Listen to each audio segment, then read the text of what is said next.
Assalamualaikum warahmatullahi wabarakatuh. Perkenalkan, nama saya Aida Aditya dengan NIM 24040421. Saya akan membacakan flipbook yang berjudul Distribusi Fonem.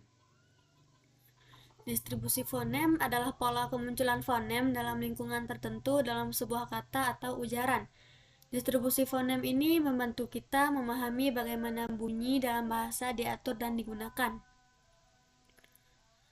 Sedangkan fonem sendiri, fonem adalah unit terkecil dari bunyi yang dapat membedakan makna kata. Sebagai contoh, perbedaan antara beh dan peh dalam kata batu dan patu.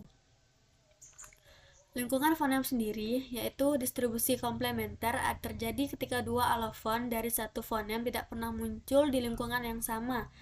Ya, contohnya dalam bahasa Inggris adalah peh, aspirasi, muncul di awal kata seperti pin, dan peh tanpa aspirasi muncul setelah s seperti spin. Keduanya tidak saling bertukar tempat dan posisi fonem dalam kata. Awal kata ada contohnya beh dalam kata batu, tengah kata ada contohnya a dalam kata, akhir kata ada contohnya kah dalam kata bapak. Apa sih distribusi bebas itu? Ya, jadi distribusi bebas terjadi ketika fonem dapat muncul di lingkungan yang sama tanpa mengubah kata. Artinya variasi dalam pelafalan tidak mempengaruhi arti kata. Contohnya tuh seperti kata teh dan teh. Kedua kedua pelafalan ini tidak mengubah makna kata. Nah, apa sih distribusi komplementer itu? Distribusi komplementer terjadi ketika dua alofon dari satu fonem tidak pernah muncul di lingkungan yang sama. Mereka muncul di lingkungan yang berbeda, tapi tetap tidak mengubah makna. Contohnya tuh kayak aspirasi muncul di awal seperti kata tanpa aspirasi muncul setelah s seperti dalam spin. Tidak mengubah kedudukan dalam kata pin dan spin. Nah, selanjutnya ada kontras minimal. Kontras minimal terjadi ketika dua fonem yang berbeda dapat membedakan makna kata. Perbedaan ini sangat penting untuk membedakan arti kata. Contohnya dalam kata beh, dalam contohnya kata huruf beh dalam kata batu dan peh dalam patu.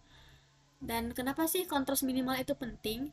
Kontras minimal penting karena memungkinkan kita untuk membedakan makna kata hanya berdasarkan perbedaan fonem, seperti perbedaan antara batu dan patu.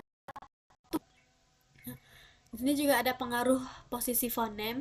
Posisi fonem dalam kata juga dapat mempengaruhi distribusinya. Misalnya, fonem mungkin hanya muncul di awal kata atau di akhir kata.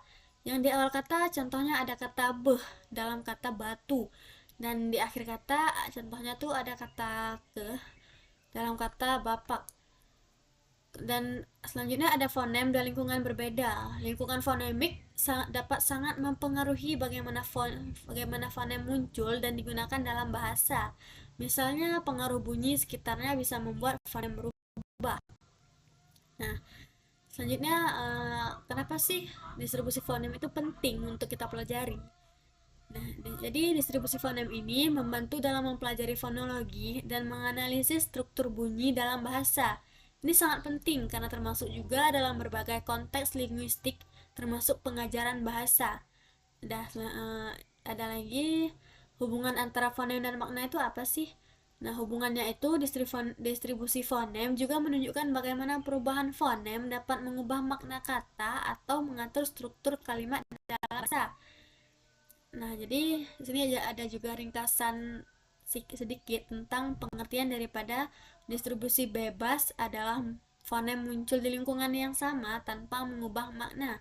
Distribusi komplementer, alofon muncul di lingkungan berbeda dan tidak saling tumpang tindih.